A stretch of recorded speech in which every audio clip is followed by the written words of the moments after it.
সভাপতি রয়েছেন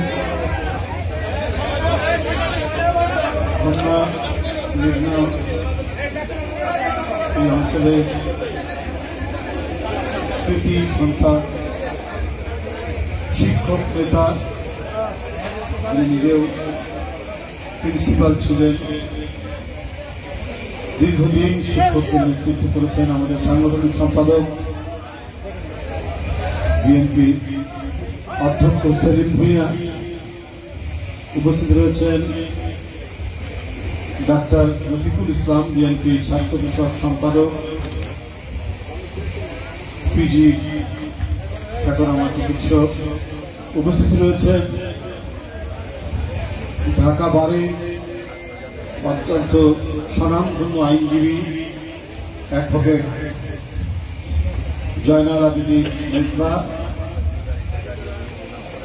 উপস্থিত রয়েছেন জেলা বিএনপি কুমিল্লা উত্তর জেলা বিএনপির আহ্বায়ক আক্তার ভাই, সদস্য সচিব তারেক মুন্সি, আমাদের জাতীয় নির্বাহী কমিটির নেতৃবৃন্দ এখানে রয়েছেন, প্রত্যেকেই গুরুত্বপূর্ণ নেতা, সবাই ছাত্র রাজনীতি করেছেন কেন্দ্রে। এখানে শিশির আছেন, শেখ শামীম আছেন, আপনাদের অঞ্চলের ছেলে বিপ্লব আছে। সর্বোপরি আপনাদের এই অঞ্চলের আরেকজন কীর্তিমান নেতা, যিনি অসুস্থ, আমরা তার আশু সুস্থতা কামনা করি। ডক্টর খন্দকার মোশাররফ হোসেন, তার সুযোগ্য পুত্র ডক্টর মারুফ, উপস্থিত আছেন অধ্যাপক আমিনুল অ্যাডভোকেট জিয়া, কৃষক নেতা আমাদের মেহেদি হাসান পলাশ, জাতীয় নির্বাহী কমিটির সদস্য মাহবুব ইসলাম, প্রফেসর প্রধানমন্ত্রী সাবেক এপিএস আব্দুল মতিন সাহেব, অনেক নেতৃবৃন্দ আছেন। অনেক সময় পড়ে যাবে, একেবারে মধ্যাহ্ন পেরিয়ে অপরাহ্নের দিকে বেলা গড়িয়ে যাচ্ছে। তো আমরা সম্বোধন করলে অনেক সময় চলে যাবে। সবাই স্বনামধন্য নেতা, আমি আর বক্তব্য এইভাবে বেশি রাখবো না। কিছুক্ষণ আগে আরেকটি উপজেলায় কথা বলে আসলাম। আপনারা শহীদ রাষ্ট্রপতি জিয়াউর রহমানের শাহাদাত বার্ষিকী ৪৩তম শাহাদাত বার্ষিকী উপলক্ষে এই আলোচনা সভার আয়োজন করেছেন। এই জন্য হোমনা উপজেলা বিএনপির যারা আয়োজক, উপজেলা বিএনপির নেতৃবৃন্দ, সবাইকে আমি আন্তরিক শুভেচ্ছা জানাচ্ছি কেন্দ্রীয় বিএনপির পক্ষ। আমি প্রথমেই অত্যন্ত গভীর শ্রদ্ধার সাথে স্মরণ করছি জানাবেন কি আবার দেখা আদর্শবাদী যে কজন মানুষ, তার মধ্যে অন্যতম। আমাকে মাঝে মাঝে মনে হয় শহীদ রাষ্ট্রপতি জিয়াউর রহমানের একটা প্রতিচ্ছবি জীবনযাপনের ক্ষেত্রে দীর্ঘদিন তার যে উজ্জ্বল বর্ণময় তার যে পেশা জীবন, সরকারি কর্মকর্তা হিসেবে সর্বোচ্চ পদে গিয়েছে, ক্যাবিনেট সেক্রেটারি, 2 বার বিএনপির মন্ত্রিসভার তিনি ক্যাবিনেট করেছেন। কিন্তু কেউ তার নামে রটাতে পারে, কিন্তু সত্য কথাকে আবার কমিয়ে রাখতে পারে না। এমপি আনোয়ার সাহেব ছিলেন সেই সমস্ত স্বচ্ছ মানুষদের একজন, যাদের বিরুদ্ধে অপপ্রচার করেও তাদের সততাকে ঢেকে রাখা যায় না। এমপি আনোয়ার সাহেব ছিলেন তাদেরই একজন। এই কারণে যেমন তার এলাকাবাসী তাকে গভীর শ্রদ্ধা করে, জাতীয় পর্যায়ে যারা তাকে জেনে জানে মিশেছে তারা প্রত্যেকেই শ্রদ্ধা জানায়। শহীদ রাষ্ট্রপতি জিয়াউর রহমান তো ছিলেন এই জাতির এক আলোকবর্তী। ব্যক্তিগত জীবনযাপন বলুন, রাষ্ট্রনায়ক হিসেবে তার প্রতিটি ক্ষেত্রে অবদান বলুন, সে শিল্পে হোক, সে কৃষিতে হোক, সে শিক্ষায় হোক, কোন দিকের কথা বলবো? কি পররাষ্ট্রনীতির কথা বলবো? আমরা দেশের ব্যবসা বাণিজ্যের কথা বলবো? কোন ক্ষেত্রে যে অবদান তিনি রেখেছেন সে অবদান থেকে বেরিয়ে নতুন কেউ কিছু করেছেন? আজকে শুধু আরব উপন্যাসের মতো লুটপাটের কাহিনী শুনি।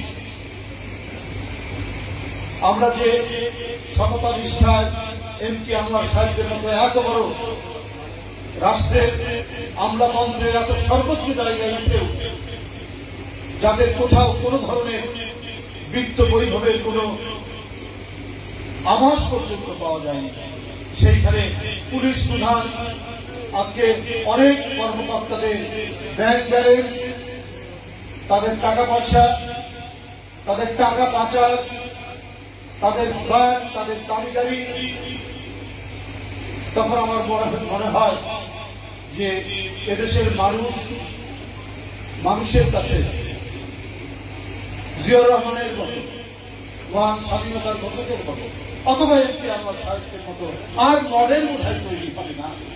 তাদেরকে অনুসরণ করা যায়, অনুকরণ করা যায়, যাদের আদর্শ নিয়ে কাজ করা যায়। পকেটে টাকা না থাকলেও আমি যদি যে পেশায় থাকি, আমি শিক্ষকতা করি, আমি সরকারি চাকরি করি, আমি রাজনীতি, যে কাজই করি না কেন, সেই কাজ করা যায়, নিজের অন্তরের আলোতে সে কাজ করা যায়।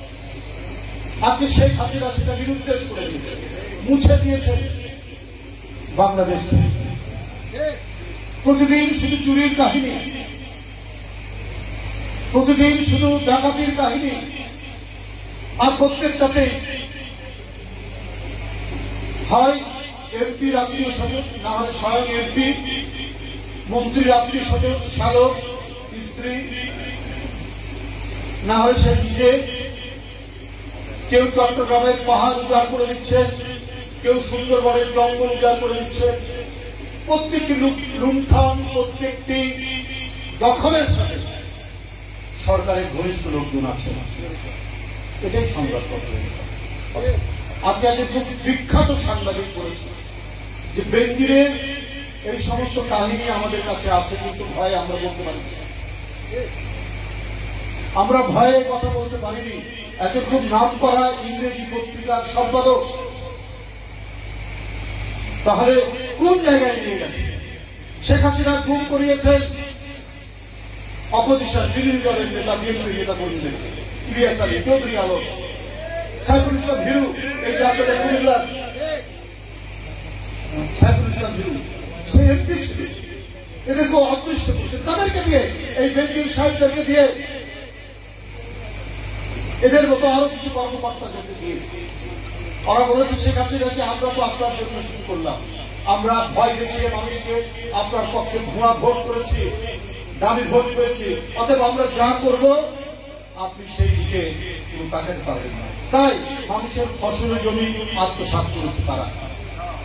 যে জায়গা পছন্দ হয়েছে ভয় দেখিয়ে মানুষকে সেই জায়গা অল্প পয়সায় কিনে দিয়েছে, অথবা পয়সাই দেয়, কোনো টাকা পয়সাই দেয়। এই তো কাহিনী। মেয়ের নামে ফ্ল্যাট, স্ত্রীর নামে ফ্ল্যাট, একটা না, দুইটা তিনটা করে ফ্ল্যাট। মানে আগে আমরা রূপকথার গল্প করতাম, ঠাকুরমার ঝুলি, আর এদিকে পড়তাম আমরা সিন্দাবাদের কাহিনী, আলিফ লাইলার কাহিনী, আরব উপন্যাসের কাহিনী। শেখ হাসিনার অফিসাররা আজকে সেই কাহিনীগুলোকে পরাজিত করে দিয়েছে। তারা হার মানছে বেনজির সাবেক সেনা প্রধান আজিজদের কর্মকাণ্ডের কাছে। সেইখানে যে জৌলুস, সেই সমস্ত কাহিনীর মধ্যে সেই জৌলুস হার মানছে শেখ হাসিনার কর্মকর্তারা। শেখ হাসিনা কি জানতেন না? পিছনে আছেন ভাই, আওয়ামী সরকার কি জানত না? একজন পত্রিকার সম্পাদক যদি জানেন, কিন্তু ভয়ে, গুম খুনের ভয় লিখতে পারেনি, বেনজিরের ভয় লিখতে পারেননি। তিনি নিজে বলছেন, তো শেখ হাসিনা জানতেন না? জানতেন। উনি প্রশ্রয় দিয়েছেন। পৃথিবীতে ছোট হয়ে এসছে, প্রযুক্তির প্রসার, কোনো কথা কোনো জায়গায় আটকা থাকছে না, বেরিয়ে যাচ্ছে। আবার সেই কথাগুলো কোনো না কোনো ভাবে ফিরছে। মুখ লুকাবেন কোথায় প্রধানমন্ত্রী? মুখ তো লুকাতে পারছেন না। তাই কিছু লোক দেখানো হলেও ব্যাংকের অ্যাকাউন্ট জব্দ, ওই কি বলে যে কত ফ্ল্যাট কত জমি কাহিনী পত্রিকায় উঠছে, কিছু লোক দেখানো তিনি কাজ করছেন। কিন্তু অত্যন্ত স্পষ্ট ভাবে বোঝা যায় যে না, প্রধানমন্ত্রী এবং আওয়ামী সরকারের প্রশ্রয়ে এই কাজগুলো হয়েছে। আজকে বেনজির কোথায়? বেনজির সাহেবের কোনো আওয়াজ নেই কেন? জনগণ বিশ্বাস করে তাকে এয়ারপোর্ট দিয়ে বিদেশে পাচার করে দেওয়া হয়েছে, পার করে দেওয়া হয়েছে। এবং যাওয়ার আগে যে সমস্ত এমনকি বহু আপনার গণমাধ্যম, সে গণমাধ্যমে হচ্ছে, প্রকাশিত হচ্ছে, প্রচারিত হচ্ছে প্রতিদিন। তার ব্যাংকের অ্যাকাউন্ট থেকে টাকা নেয়, ফ্ল্যাট বিক্রি হয়ে যাচ্ছে, তারপরে টাকা পয়সা মাল মশলা সব দিয়ে বেনজির সাহেব হয়তো দেশের বাইরে চলে যাওয়ার সুযোগ করে দিয়েছেন প্রধানমন্ত্রী এবং আওয়ামী সরকার। এটাই বাস্তব এবং এইটাই সত্য। একটা বেনজিরের কাহিনী না, হাজার হাজার বেনজির শেখ হাসিনা সৃষ্টি করছেন। কারণ তাকে অবৈধভাবে ক্ষমতায় থাকতে হবে, তাদের ভোটার দরকার নেই, তাদের অবাধ সুষ্ঠু নির্বাচন দরকার নেই, তাদের দাবি নির্বাচনই হচ্ছে একমাত্র উপাসনা। এই কারণেই তারা এই সমস্ত কিছুকে তারা ত্যায্য করেছে, তালাক দিয়েছে। অবাধ সুষ্ঠু নির্বাচন, ভোটার জনগণ সব তালাক দিয়েছে। তালাক দিয়ে তারা আপন করে নিয়েছে এই সমস্ত অফিসার, এরাই তাকে দিয়ে এদের বিরুদ্ধে উনি তো যেতেই পারেন না এবং তাই তিনি পাচ্ছেন না। তার খেসারত দিতে হচ্ছে জনগণকে। আপনারা জানেন যে শিশুটি এখন জন্ম নিচ্ছে তার মাথায় ঋণ চাপছে 1.5 লক্ষ টাকা, মাথা পিছু ঋণ হচ্ছে 1.5 লক্ষ টাকা। এটা আমার কথা নয়, দেশের প্রখ্যাত অর্থনীতিবিদ দেবপ্রিয় ভট্টাচার্য এই কথা বলেছেন। এর কি উত্তর আছে প্রধানমন্ত্রী আপনার কাছে? এই নবজাতক শিশুর মাথায় যে ঋণটি ধার্য হয়েছে সেটা কেন? কারণ জনগণকে ভর্তুকির টাকা দিতে হচ্ছে, বিদ্যুতের বকেয়া বিল 50,000 কোটি টাকা দিতে হচ্ছে, আর ঋণ জমছে প্রতিদিন জনগণের ঘাড়ের উপর, শিশুর উপর, কিশোরের উপর, তরুণের উপর। এই পরিস্থিতির মধ্যে দিয়ে দিনাতিপাত করতে হচ্ছে দেশের মানুষকে। আর শেখ হাসিনা মনে করছেন এইভাবেই বোধহয় উনি টিকে যাবেন। কারণ উনি সবসময় এই বন্ধুদের মতো মানুষ, আজিজদের মতো মানুষ এবং নির্বাচন কমিশনের কাজী হাবিবুল আউয়ালের মতো মানুষ পছন্দ করেন। প্রধান নির্বাচন কমিশনার উনি 7ই জানুয়ারির নির্বাচন দেখলেন। উনি প্রথমে এসে বললেন যে অবাধ সুষ্ঠু নির্বাচনের ব্যাপারে কেউ কোনো বাধা দিতে পারবে না। 7 নির্বাচন দেখলেন, দামি নির্বাচন, জনগণ বর্জন করেছে, 3% ভোট পড়েনি।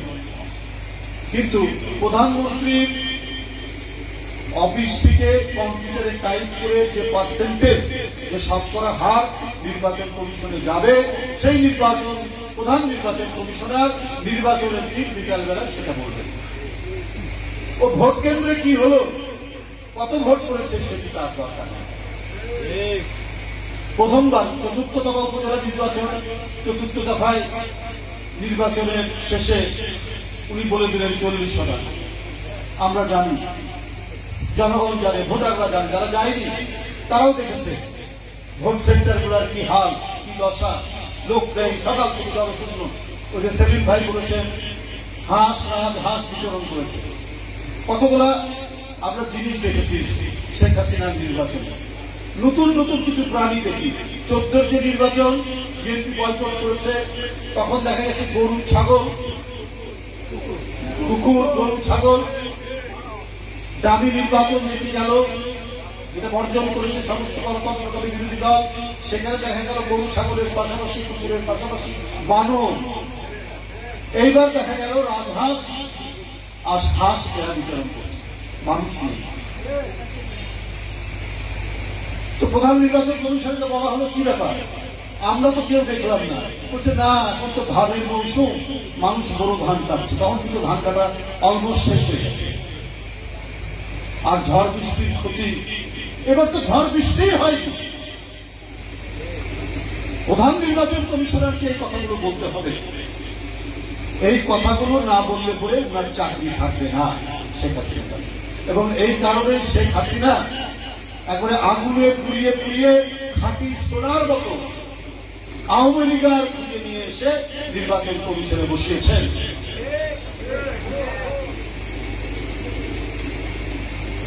প্রধান নির্বাচন কমিশনার উনি বললেন যে এই গ্রামীণ নির্বাচনে, মানে আমরা বলি গ্রামীণ নির্বাচন, উনি তো বলেন যে একবারে খুব ফ্রেশ থাকে নির্বাচন। এখানে মন্ত্রী এমপিদের কেউ প্রভাব বিস্তার করতে পারবে না। তো প্রভাব বিস্তার করার দরকার কি? ওই নির্বাচনটা একতরফা নির্বাচন, ওখানে তো বিরোধী দল অংশগ্রহণ করছে না। উভয় পক্ষই তো কেউ মন্ত্রীর শালা, না হলে কেউ এমপির ভগ্নিপতি। প্রভাব বিস্তার করার দরকার কি? সবই তো ওরা, আমরা আর মামুরা, আমরা আর খালুরা, আমরা আর চাচারা। ওখানে আর কি প্রভাব বিস্তার করার প্রয়োজন আছে? এই যে মানে আমাদের অদ্ভুত কিংবদন্তিবাকার নির্বাচন কমিশন, সেই নির্বাচন কমিশন একটার পর একটা সাফল্য দেখালেন। সেই সাফল্যে শেখ হাসিনা খুব সন্তুষ্ট হয়ে এখন তাদের বেতন বাড়াচ্ছে। প্রধান নির্বাচনের কমিশনের বেতন হবে 1,05,000 টাকা। এর উপরে আবার মূল বেতনে 50% ভাতা পাবেন, অর্থাৎ 1,55,000 টাকা বেতন হবে প্রধান নির্বাচন কমিশনারের। আর কমিশনারদের হবে 95,000 টাকা। এবং এর যে 50% ভাতা পাবেন তাতে প্রায় 1.5 লক্ষ টাকার কাছাকাছি চলে আসছে। কারণ শেখ হাসিনার জন্য এই নির্বাচন কমিশন যে কাজটি করে দিয়েছে, কিভাবে গ্রামীণ নির্বাচন করতে হয়, কিভাবে শেখ হাসিনার নির্দেশে কত শতকরা কত ভোট করেছে, সেটা শেখ হাসিনা যেভাবে বলে ওইভাবে তিনি বলে। সুতরাং এতগুলো কাজ, এতগুলো অবদান রেখেছে এই দামি সরকার, দখলদার সরকারের প্রধানমন্ত্রীর জন্য। তাই খুশি হয়ে অত্যন্ত আনন্দ চিত্তে প্রধানমন্ত্রী এখন নির্বাচন কমিশনারদের, প্রধান নির্বাচন কমিশনারের বেতন বাড়িয়ে দিয়েছে। এরপর আরেকটা মজার ব্যাপার কি জানেন, নির্বাচন পদ্ধতি দেখার জন্য প্রধান নির্বাচন কমিশনার এবং রাষ্ট্রপতি রাশিয়া যাচ্ছে। মানে আপনাকে যদি কেউ এসে বলে কাঁঠাল গাছে ভাই আমাদের বাড়িতে আসেন, কাঁঠাল গাছে আম ধরেছে, আমাকে দেখাবে। ঘটনা কিন্তু তাই যে রাশিয়াতে গণতন্ত্রের লেশ মাত্র নাই। পুতিন যুগ যুগ ধরে উনি ক্ষমতায় এবং আজীবন তিনি ক্ষমতায় থাকবে, এটা আইন করে নিয়েছে। সেখানে নামমাত্র 5 বছর একটা ওই রকম শেখ হাসিনার চাইতেও নিকৃষ্ট মানে বা শেখ হাসিনার মতো নির্বাচন পুতিন সাহেব করেন। সেখানে যাচ্ছেন রাষ্ট্রপতি, সেইখানে যাচ্ছেন প্রধান নির্বাচন কমিশন। মানে জনগণের সাথে তামাশা, জনগণের সাথে মশকরা, জনগণের সাথে রসিকতা করা কতক্ষণই করা যায় শেখ হাসিনা সেটা দেখাচ্ছে। তাই বন্ধুরা আমার, আজকে এইরকম একটি ভয়ঙ্কর নৈরাজ্যকর পরিস্থিতি, মানুষ ভয় ভীতির মধ্যে। কারণ কেউ সত্য কথা বলবে করে তাকে জেলে যেতে হবে, কারাগারে যেতে হবে। সত্য কথা বলার অধিকার নেই। বিএনপির লোক যদি মারা গিয়ে কবরে থাকে তার নামও মামলা হয়। এটাই বাংলাদেশ। এই বাস্তবতার বিরুদ্ধে শেখ হাসিনার অধীনে কোন নির্বাচন কখনো অবাধ, সুষ্ঠু, নিরপেক্ষ হতে পারে? যেখানে তার বসম্পদ, যেখানে তার শেখ হাসিনার ব্যক্তিগত ম্যানেজার, নায়েব, চাকর বাকর দিয়ে তিনি প্রশাসন সাজিয়েছে, নির্বাচন কমিশন সাজিয়েছে, সেইখানে জনগণকে তো আগেই দূরে ঠেলে দেওয়া হয়েছে, জনগণকে শত্রুপক্ষ বানানো হয়েছে। সুতরাং আমাদের বিকল্প কিছু নেই, জনগণের শক্তি নিয়ে রাস্তায় দাঁড়ানো ছাড়া। একমাত্র শক্তি আমাদের একটা হচ্ছে আল্লাহর কাছ থেকে দোয়া চাওয়া, আল্লাহর আশীর্বাদ নেওয়া, আর জনগণের শক্তি। না হলে এই দেশ, এদেশের মানুষ চিরদিনের জন্য গোলামীর জিঞ্জি পরিধান করতে হবে। আমি এদেশের ক্ষণজন্মা মহান রাষ্ট্রপতি, দূরদর্শী রাষ্ট্রনায়ক, যিনি এই দেশটিকে একটি টেকসই অর্থনৈতিক উন্নয়নের কাঠামোর উপর দাঁড় করেছিলেন, যিনি বাকশালের একদলীয় অন্ধকার গুহা থেকে বহুদলীয় গণতন্ত্র দিয়েছিলেন, যিনি রাজনৈতিক দল বিএনপি গঠন করার পরেও ভিন্ন মতের রাজনৈতিক দলগুলোর উপর নিপীড়ন চালাননি, তাদেরকে অবাধে রাজনীতি করার সুযোগ দিয়েছেন। প্রতি বছরে নয়, এক যুগেও নয়, শতাব্দীতে এই ধরনের একজন রাষ্ট্রনায়কের হৃদয়। বন্ধুরা আমার, তার আজকে ৪৩তম শাহাদাত বার্ষিকীতে হোমনা উপজেলার আপনাদের আজকের আলোচনা সভায় আমাকে অতিথি করে করায় আমি অত্যন্ত কৃতজ্ঞ আপনাদের প্রতি। আপনাদেরকে আন্তরিক ধন্যবাদ জানাচ্ছি। আমাদেরকে উচ্চ কণ্ঠে অঙ্গীকার করতে হবে যে গণতন্ত্রের প্রতি আজকের এই দিন, শাহাদাত বার্ষিকীর এই দিন, তার পতাকা নিয়ে যিনি গণতন্ত্রের জন্য অবিচল থেকেছেন, যিনি জুলুম বুঝতে পেরেও তিনি বাংলার মাটি থেকে তাকে সরানো যায়নি, সে গণতন্ত্রের প্রতীক, গণতন্ত্রের মা দেশনেত্রীর মুক্তির জন্য আমাদের সংগ্রাম, তার উন্নত চিকিৎসার জন্য আমাদেরকে রাস্তায় দাঁড়াতে, গোটা জাতিকে ঐক্যবদ্ধ করে যিনি আমাদের এখন নেতৃত্ব দিচ্ছেন, তিনি দূরে আছেন ভাই, কিন্তু তার বিরুদ্ধে মামলা, হিংসা, প্রতিহিংসা, শেখ হাসিনার প্রতিটি এত আঘাত করার পরেও তিনি নেতৃত্ব দিচ্ছেন গণতন্ত্র সেনাবাহিনী। তিনি এই বাংলাদেশে সেই নেতৃত্ব দেবেন। আমরা সেই সংগ্রাম, সেই আন্দোলনের অঙ্গীকার করবো আমরা সবাই মিলে। এই বলে আমার বক্তব্য শেষ করছি।